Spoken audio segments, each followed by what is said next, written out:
एक लेटर में कोई गहरा राज छुपाकर एक बुजुर्ग होटल रूम से बाहर आया। उसका नाम था हेनन फुलर और वो साल था सन 1937। हेनन अक्सर अपनी रातें रंगीन करने उस होटल में आया करता था। घर लौटने से पहले वो होटल के बार में आया और बारटेंडर एस्टन को वो लेटर देते हुए बोला, डगलस हॉल, इस नाम का बंदा जल्द ही तुम्हारी बार में आएगा, उसे ये लेटर दे देना, ये बहुत ही जरूरी लेटर है, नाम मत भूलना, डगलस हॉल। इतना कहकर हेनन उस होटल से निकल गया, पर हेनन को उस लेटर के प्रति इतनी गंभीरता दिखाते हुए देख एस्टन से रहा नहीं गया और उसने वो लेटर खोलकर पढ़ लिया। दूसरी ओर हेनन अपने घर पहुंचा और फ्रेश होकर अपनी पत्नी के बगल में लेट गया, पर तभी अचानक उसकी आंखों में नीली अग्नि सी एक रोशनी चमक उठी और वो गहरी सांसें भरता हुआ एक अलग ही कमरे में जाग उठा। दरअसल आज समय था सन 1990 और हेनन अभी अभी 1937 की जिस दुनिया से लौटा था वो असल में एक वर्चुअल रियलिटी कंप्यूटर सिमुलेशन था, जिसे 1937 के दौर के मुताबिक डिजाइन किया गया था। हेनन एक कंप्यूटर जीनियस था। उसने ही वो मशीन बनाई थी जिसकी मदद से कोई भी 1937 की उस सिमुलेशन वाली दुनिया में जा सकता था। हेनन की सिमुलेशन की वो दुनिया एक कंप्यूटर गेम की तरह थी, लेकिन गेम से अलग हेनन ने उस सिमुलेशन की दुनिया और उसमें मौजूद लोगों को इस तरह डिजाइन किया था कि वो दुनिया बिल्कुल असली दुनिया की तरह लगती थी और उसमें रहने वाले लोग भी असली इंसान की तरह थे, जिनका अपना दिमाग होता था और वो खुद सोचने और समझने की क्षमता रखते थे और आम इंसानों की तरह जिंदगी जीते थे। पर वो ये नहीं जानते थे कि वो सब केवल कंप्यूटर प्रोग्राम है और उनकी दुनिया एक वर्चुअल रियलिटी है जो कंप्यूटर सर्वर्स में बसी हुई है। अगर किसी इंसान को सिमुलेशन की दुनिया में जाना हो तो पहले उसे अपना अवतार चूज करना पड़ता था, फिर उन्हें टाइम सेट करना होता था कि वो कितने समय के लिए वहां रहना चाहते हैं। उसके बाद वो इंसान जैसे ही सिमुलेशन मशीन में लेटता था तो वो मशीन उस इंसान के माइंड को उस अवतार की बॉडी में ट्रांसफर कर देती थी, जिससे वो इंसान अपने अवतार की बॉडी में समाकर सिमुलेशन की दुनिया में पहुंच जाता था। उस सिमुलेशन की दुनिया में पहुंचने के बाद उस इंसान को वहां का वातावरण, हवा, पानी, सब कुछ असलियत की तरह महसूस होता था। हेनन ने उस सिमुलेशन में अपने और अपनी टीम की तरह दिखने वाले कुछ अवतार डिजाइन किए थे। हेनन भी अपनी तरह दिखने वाले अवतार की बॉडी से लिंक होकर सिमुलेशन की दुनिया में जाया करता था और एक फिक्स टाइम तक उस दुनिया में अपने अवतार की बॉडी में रहकर अपनी सारी हसरतें पूरी करता था। फिर टाइम खत्म होने के बाद हेनन का माइंड अपने आप ही उसकी बॉडी में वापस लौट आता था। आज भी हेनन उसी दुनिया से लौटा था, लेकिन आज वो बहुत ज्यादा परेशान लग रहा था। वो अपनी ऑफिस बिल्डिंग से निकलकर सीधा एक बार में आ गया। वहां बारटेंडर से एक ड्रिंक लेने के बाद उसने डगलस नाम के उस आदमी को कॉल किया और उसके लिए एक वॉइस मैसेज रिकॉर्ड करने लगा। इस दौरान उस बार का बारटेंडर उस पर नजर रखे हुए था। इतने में ही बार का एग्जिट डोर खुला। दरवाजे पे कोई खड़ा था, जिसे देख हेनन के चेहरे पे मुस्कान आ गई, मानो वो उसी के इंतजार में हो। हेनन उस शख्स के साथ बाहर आया, पर तभी काले कोट पहने उस अनजान शख्स ने हेनन पे चाकू घोंप घोंप कर उसे मौत के घाट उतार दिया। फिर अगली सुबह फोन से आती नोटिफिकेशंस की आवाज सुनकर एक आदमी अपने बिस्तर से जाग उठा। वो आदमी ही डगलस हॉल था। डगलस ने देखा कि उसके फोन पर कई सारे वॉइस मैसेजेस आए थे। उसने उन वॉइस मैसेजेस को प्ले किया और अपने बाथरूम में आया। तभी उसने देखा कि बाथरूम की सिंक पर खून की बूंदें लगी हुई थी और बगल के एक बास्केट में खून से सनी एक शर्ट पड़ी थी। उन्हें देख डगलस सन्न रह गया। तभी उसे फोन पर एक वॉइस मैसेज सुनाई दी। वो मैसेज पुलिस डिटेक्टिव लैरी का था, जिसने उसे जल्द से जल्द पुलिस स्टेशन बुलाया था। डगलस उसी वक्त पुलिस स्टेशन जा पहुंचा, जहां उसे हेनन की हत्या की खबर मिली। हेनन की मौत से डगलस दुखी हो गया। तभी डिटेक्टिव ने डगलस से पूछा, तुम्हारा हेनन से क्या नाता था? इस पर डगलस ने बताया, हेनन मेरे बॉस थे और मेरे अच्छे दोस्त भी। मैं कुछ समय से छुट्टियां बिताने शहर से बाहर गया हुआ था। मैंने कभी नहीं सोचा था कि वापस लौटकर मुझे हेनन की लाश देखनी पड़ेगी। ये सुनकर डिटेक्टिव ने डगलस से पूछा, क्या हेनन की किसी से कोई दुश्मनी थी? इस पर डगलस ने कहा, नहीं, बल्कि हेनन को तो हर कोई पसंद करता था। इसके बाद डिटेक्टिव बाकी की छानबीन के लिए डगलस के साथ हेनन के अपार्टमेंट में आ गया, जो हेनन का घर और ऑफिस दोनों था। डिटेक्टिव ने डगलस से पूछा, आपकी कंपनी क्या काम करती है? इस पर डगलस ने बताया, हम यहाँ कंप्यूटर रिसर्च करते हैं। ये कंपनी ही हेनन के लिए सब कुछ थी। इसी तरह बातें करते हुए वे दोनों हेनन के कमरे में आ गए। तभी उन्होंने एक अनजान लड़की को हेनन के कमरे में देखा। उस लड़की की आंखें आंसुओं से नम थी। डगलस उसके पास आया।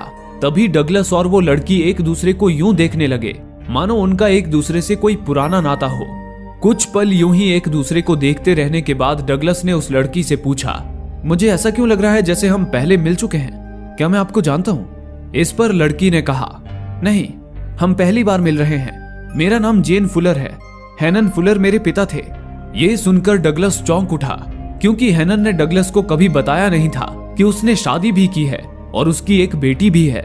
जेन ने आगे बताया कि वो पेरिस में थी और आज ही अपने पिता से मिलने आई थी, लेकिन उसे भी नहीं पता था कि उसके पिता मर चुके हैं। जेन ने आगे बताया कि उसके पिता हेनन अक्सर उसे डगलस के बारे में बताया करते थे और वो चाहते थे कि जेन डगलस से जरूर मिले।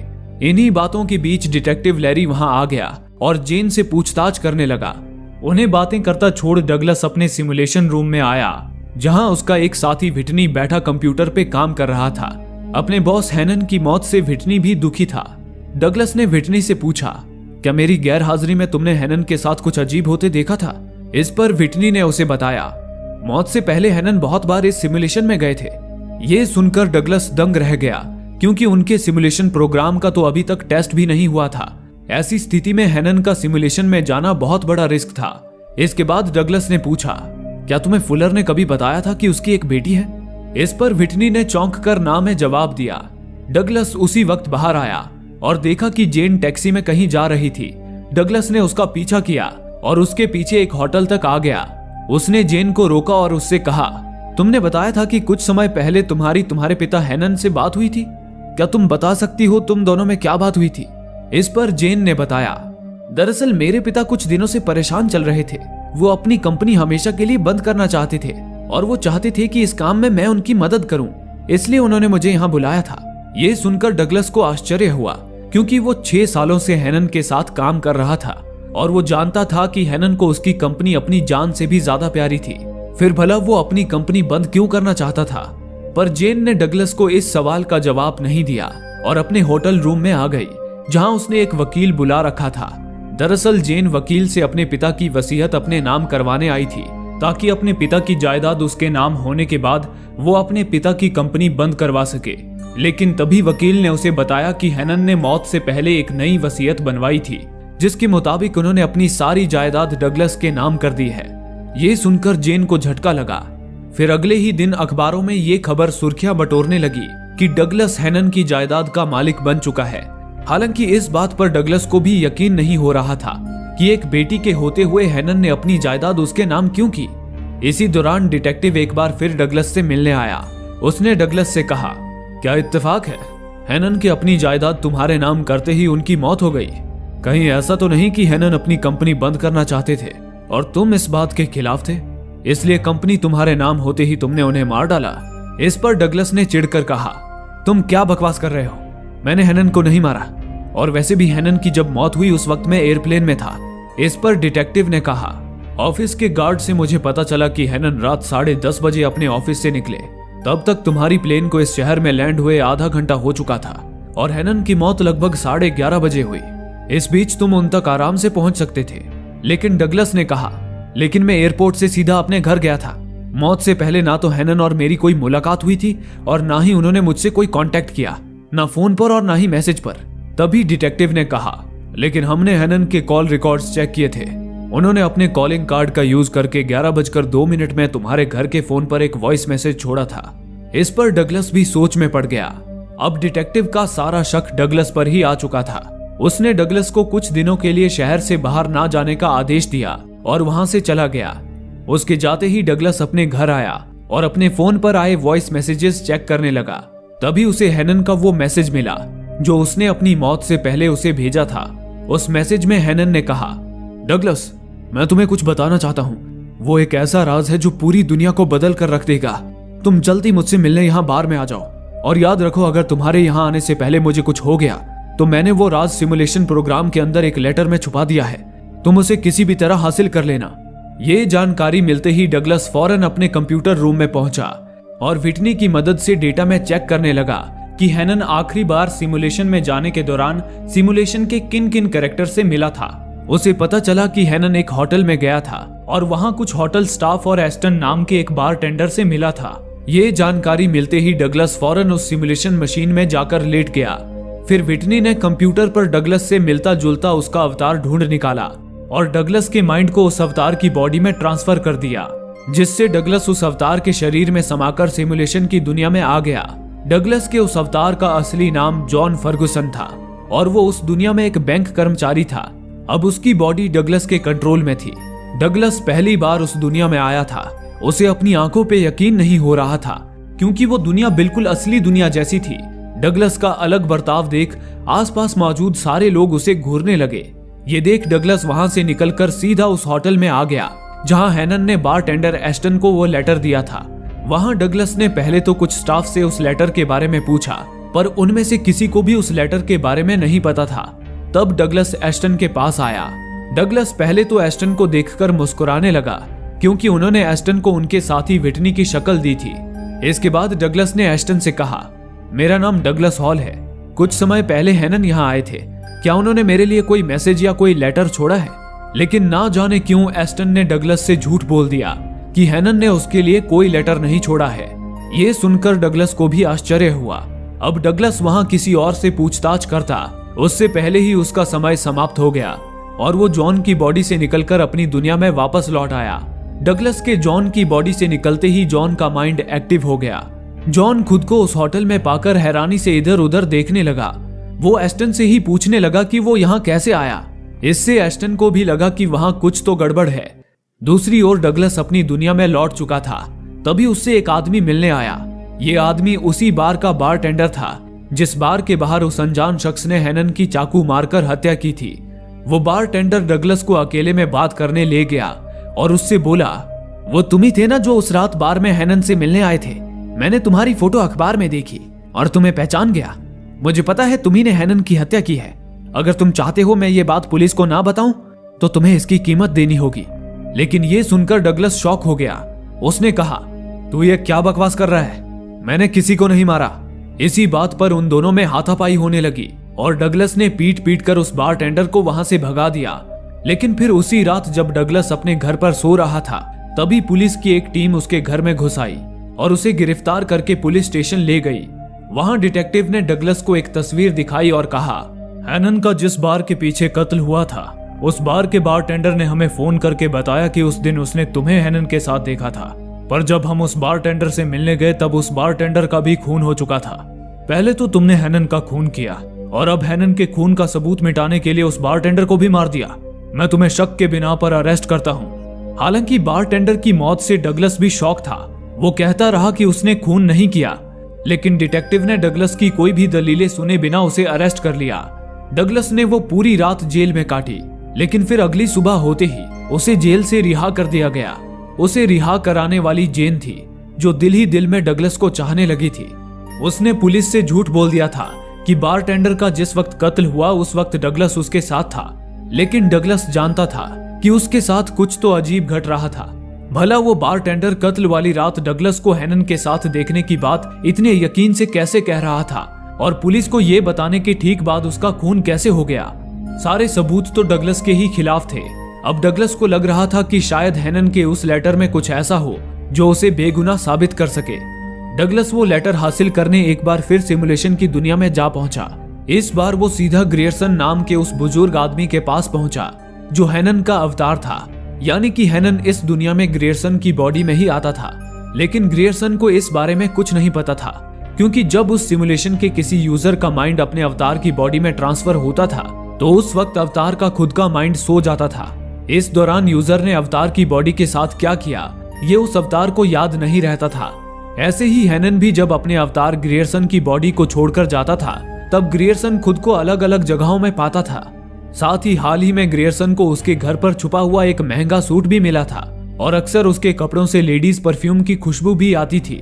ग्रियर्सन ये समझ नहीं पा रहा था कि उसके साथ ये सब क्यों हो रहा था। इस पर डगलस ने ग्रियर्सन से कहा कि वो सच्चाई पता लगाने में उसकी मदद कर सकता है। ये कहकर डगलस ग्रियर्सन को उसी होटल में ले आया जहां हैनन आया करता था। वहीं डगलस ने ग्रियर्सन से पूछा कि क्या उसे ये जगह जानी पहचानी लग रही है। इस पर ग्रियर्सन ने हाँ में जवाब दिया। उसने कहा कि उसे डेजा वू हो रहे हैं। उसे लग रहा है जैसे वो वहां पहले भी आ चुका है। दरअसल सिमुलेशन को छोड़कर जाने के बाद यूजर की कुछ धुंधली यादें उसके अवतार के दिमाग में बसी रहती थी जो उसे डेजा वू का एहसास कराती थी। ग्रियर्सन के साथ भी ऐसा ही हो रहा था। डगलस ने ग्रियर्सन से पूछा, क्या तुम्हें इन लोगों में से किसी का चेहरा याद आ रहा है? क्या तुम्हें ऐसा लग रहा है कि तुमने इनमें से किसी को कोई लेटर दिया था? इस पर दिमाग पर थोड़ा जोर डालने के बाद ग्रियर्सन ने बारटेंडर एस्टन की ओर इशारा करते हुए कहा, शायद मैंने उस बारटेंडर के पास कोई लेटर छोड़ा था। ग्रियर्सन को अपनी ओर इशारा करते देख एस्टन वहां से भागने लगा। ये देख डगलस जब उसके पीछे एक कमरे तक आया तो देखा कि एस्टन पिस्टल लिए वहां खड़ा था। एस्टन ने डगलस पे पिस्टल तानकर उससे पूछा, आखिर कौन हो तुम कभी साधारण से बैंक कर्मचारी जॉन बन जाते हो तो कभी डगलस बनकर जासूसी करते हो। मुझे पता है कि तुम जिसके साथ आए हो वो भी हेनन नहीं है। तुम अभी के अभी हेनन को यहाँ लेकर आओ, मुझे उनसे कुछ सवालों के जवाब चाहिए। ये सुनकर डगलस समझ गया कि एस्टन हेनन का दिया लेटर पढ़ चुका है। डगलस ने एस्टन से पूछा, हेनन के दिए लेटर में आखिर क्या लिखा था? इस पर एस्टन ने कहा, उसमें लिखा था कि ये एक नकली दुनिया है। पहले तो मुझे लगा ये कोई मजाक है, पर जब मैंने लेटर में लिखे हेनन के इंस्ट्रक्शंस फॉलो किए तब मैंने जो देखा उसने मेरी सोच को बदल कर रख दिया। लेटर में लिखा था कि उस रास्ते पर जाओ जहां जाना मना है। तुम ना तो किसी स्टॉप साइन के लिए रुकना और ना ही किसी बैरियर पे। मैंने वैसा ही किया। मैंने एक हाईवे पकड़ी और उस हाईवे पर सीधी दिशा में बस आगे बढ़ता चला गया। आगे चलकर मैं एक बीहड़ रेगिस्तान में आ गया जहां किसी भी जीव जंतु का नामो निशान तक नहीं था और ना ही वहां कोई हलचल थी। तभी कुछ और दूर जाते ही मैंने जो देखा उसने मेरी आत्मा कंपा दी।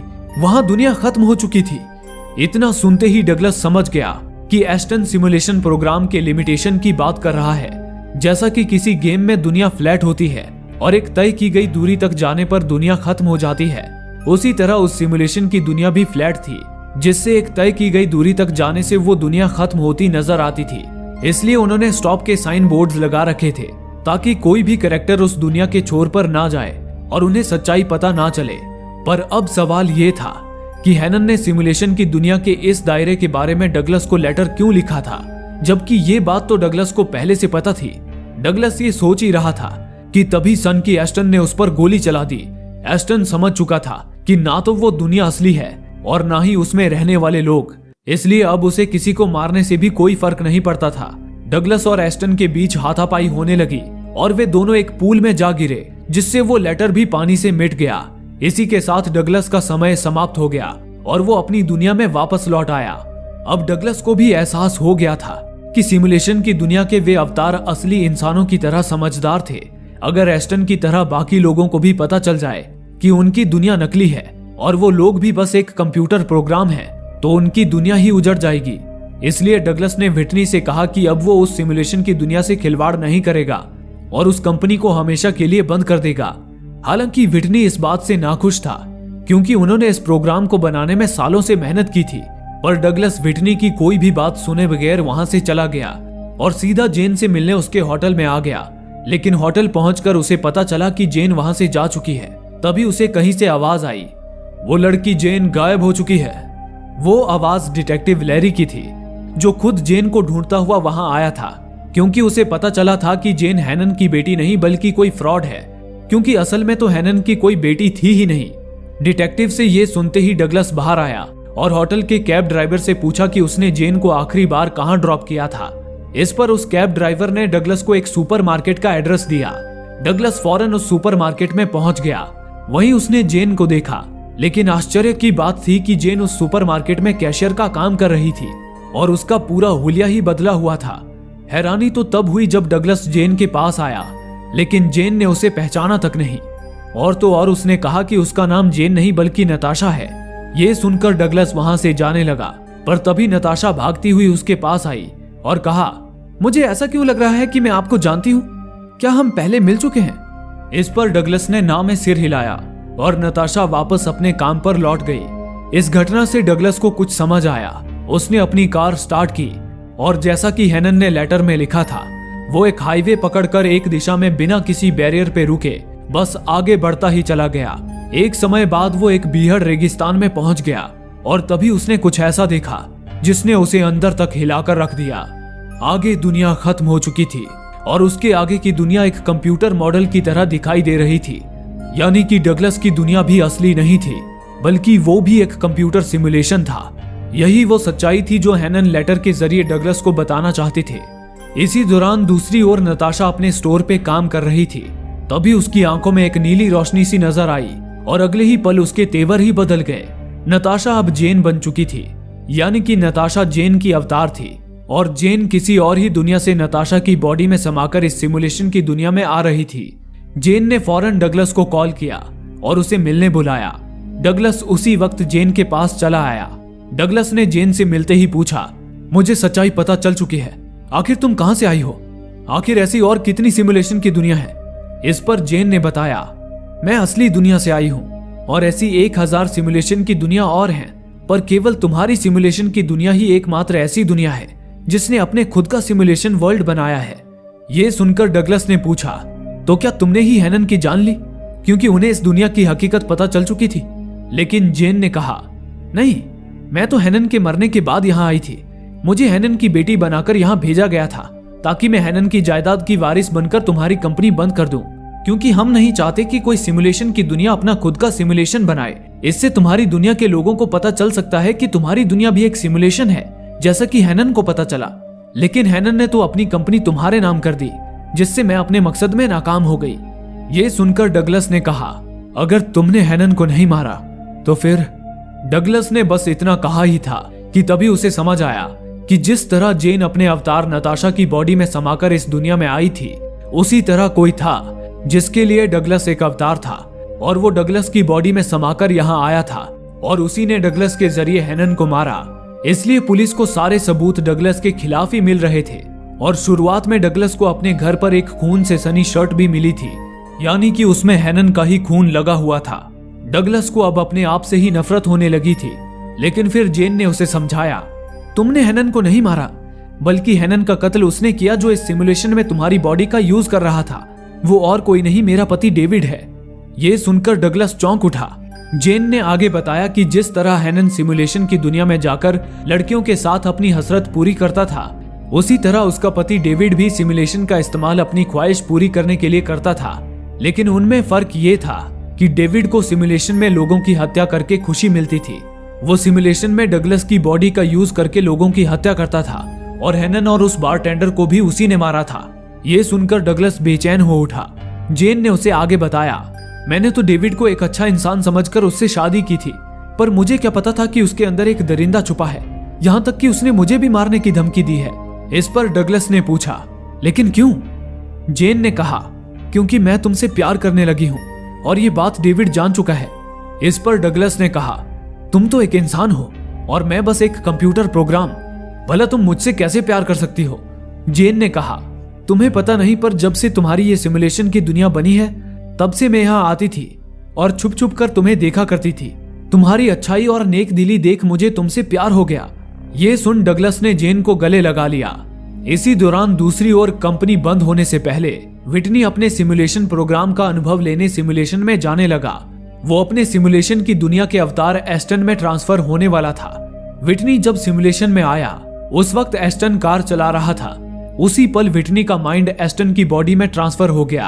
अचानक चलती हुई कार में आकर व्हिटनी हड़बड़ा गया और ट्रैफिक से बचता हुआ फुटपाथ पे आकर गाड़ी ठोक दी। हालांकि उसे कोई चोट नहीं आई। उस दुनिया में आकर व्हिटनी की खुशी का ठिकाना ना था, पर तभी एक पुलिस वाला वहां आ गया। पुलिस वाले को लग रहा था कि व्हिटनी ड्रिंक करके कार चला रहा है। इस पर व्हिटनी ने उससे माफी मांगते हुए कहा कि उससे गलती से यह हादसा हो गया, जिसके बाद वो पुलिस वाला वापस जाने लगा। पर तभी व्हिटनी की कार की डिक्की से कुछ आवाजें आने लगी। उसे सुन पुलिस वाले ने व्हिटनी से कार की डिक्की खोलने को कहा। व्हिटनी ने जब डिक्की खोली तो उसके अंदर डगलस का अवतार जॉन बंधा पड़ा था। दरअसल डगलस के जॉन के शरीर से निकल जाने के बाद एस्टन जॉन को ठिकाने लगाने ले जा रहा था। जॉन को देख व्हिटनी वहां से भागने लगा, पर तभी पीछे से आती एक तेज रफ्तार कार ने व्हिटनी को ठोक दिया, जिससे वो वापस अपनी दुनिया में लौट आया। दूसरी ओर डगलस जेन के साथ प्यार भरे पल बिता रहा था। तभी उसे उसके ऑफिस से सिक्योरिटी गार्ड का कॉल आया। उसने बताया कि व्हिटनी कुछ अजीब हरकतें कर रहा है। ये सुन डगलस उसी वक्त ऑफिस आ गया। वहीं उसने देखा कि बिल्डिंग का सिक्योरिटी गार्ड वहां मरा पड़ा था।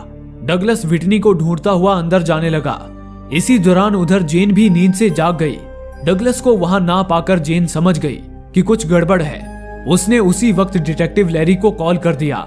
इधर डगलस जब एक कमरे में पहुंचा तो देखा कि व्हिटनी वहां बैठा टीवी देखकर बेतहाशा खुश हो रहा था, मानो वो जिंदगी में पहली बार टीवी देख रहा हो। डगलस उसके पास गया। तभी व्हिटनी ने डगलस से कहा, अच्छा तो ऐसी है तुम्हारी दुनिया। ये सुनते ही डगलस समझ गया कि वो व्हिटनी नहीं बल्कि व्हिटनी की बॉडी में एस्टन है। दरअसल जब सिमुलेशन की दुनिया में एस्टन की बॉडी में मौजूद व्हिटनी का एक्सीडेंट हुआ था, तब व्हिटनी का माइंड एस्टन की बॉडी के साथ उस दुनिया में ही मर गया था। अब क्योंकि एस्टन की बॉडी नष्ट हो चुकी थी, इसलिए एस्टन का माइंड व्हिटनी की बॉडी में ट्रांसफर हो गया, जिससे अब व्हिटनी की बॉडी हमेशा के लिए एस्टन की हो चुकी थी। एस्टन के पास सिक्योरिटी गार्ड की बंदूक थी जिसे उसी ने मारा था। एस्टन ने डगलस से कहा कि उसे वो जगह देखनी है जहां उसे प्रोग्राम किया गया है। अब डगलस को एस्टन से हमदर्दी होने लगी थी क्योंकि वो खुद भी उसकी तरह एक कंप्यूटर प्रोग्राम था। डगलस एस्टन को अपने कंप्यूटर रूम में ले जाने लगा। वो दोनों जैसे ही लिफ्ट में दाखिल हुए, तभी डगलस की आंखों में नीली रोशनी चमकी और अचानक उसके तेवर बदल गए। यानी कि अब डगलस की बॉडी में उसका यूजर यानी कि जेन का पति डेविड कब्जा कर चुका था। वो एस्टन के साथ कंप्यूटर रूम में आ गया। जब एस्टन उस कमरे को देख रहा था, तभी डेविड ने एस्टन की बंदूक उठाकर एस्टन की ही हत्या कर दी। इसके बाद डेविड जेन के पास आया। डेविड जेन के डगलस के साथ रात गुजारने पे भड़का हुआ था। वो जेन को मारने पीटने लगा। जेन किसी तरह खुद को डेविड से छुड़ाकर बाहर भागने लगी, लेकिन तभी डेविड उस तक पहुंच गया और उस पर अपनी बंदूक तान दी। डेविड जेन पर गोली चलाने ही वाला था कि तभी डिटेक्टिव लैरी वहां आ गया और उसने डेविड को ही गोली से उड़ा दिया। दरअसल जेन ने डिटेक्टिव को सारी सच्चाई बताकर वहां बुला लिया था। डिटेक्टिव को भी अब पता था कि वो भी एक कंप्यूटर प्रोग्राम है और उसकी दुनिया एक सिमुलेशन है। पर डिटेक्टिव ने जेन से कहा, तुम जिस भी दुनिया से आई हो वहां वापस लौट जाओ और यहां वापस मत आना। हमारी दुनिया जैसी चल रही है वैसी ही चलने दो। इसी के साथ जमीन पे पड़े डेविड ने दम तोड़ दिया। अब क्योंकि डेविड का माइंड डगलस की बॉडी में आकर मर चुका था, इसलिए डगलस का माइंड डेविड के शरीर में ट्रांसफर हो गया। यानी कि अब असली दुनिया में डेविड के शरीर में डगलस का माइंड हमेशा के लिए समा चुका था। डगलस अचानक बिस्तर से उठा। उसने सिर पर हेडफोन की तरह एक डिवाइस पहन रखा था। वो एक एडवांस कंप्यूटर सिमुलेशन डिवाइस था जिसे सिमुलेशन में ले जाने के लिए बनाया गया था। तभी डगलस ने बिस्तर से उठकर जब अखबार पे नजर डाली तो उसे पता चला कि वो सन 2024 का समय था। इसी के साथ जेन भी अपनी दुनिया में वापस आ गई। जेन डेविड के शरीर में डगलस को देख बेहद खुश थी। दरअसल डगलस को डेविड के शरीर में लाने का प्लान जेन का ही था। उसे पता था कि डेविड उसके पीछे डगलस की दुनिया में जरूर आएगा, और जब वो आया तब जेन ने डिटेक्टिव के हाथों डेविड को मरवा दिया। इस तरह जेन डगलस को अपनी दुनिया में लाने में कामयाब हो गई। जेन डगलस को बाहर लेकर आई, जहां डगलस 2024 की आधुनिक दुनिया का नजारा देख अचंभित हो उठा। वहीं डगलस ने जेन के पिता को भी देखा, जिनकी शक्ल हूबहू हैनन की तरह थी। इस तरह डगलस को जेन की दुनिया में एक नई जिंदगी मिल गई और इसी के साथ ये फिल्म यहीं समाप्त हो गई। दोस्तों, आप में से काफी लोगों का कहना है कि हमारे वीडियोस आप तक नहीं पहुंच पा रहे हैं। उसके लिए आप सब्सक्राइब बटन को दबाने के बाद नोटिफिकेशन के बेल आइकन पर क्लिक करें और ऑल का ऑप्शन सिलेक्ट कर लें, ताकि हमारी सारी वीडियोस की नोटिफिकेशन आप तक पहुंच सके। धन्यवाद।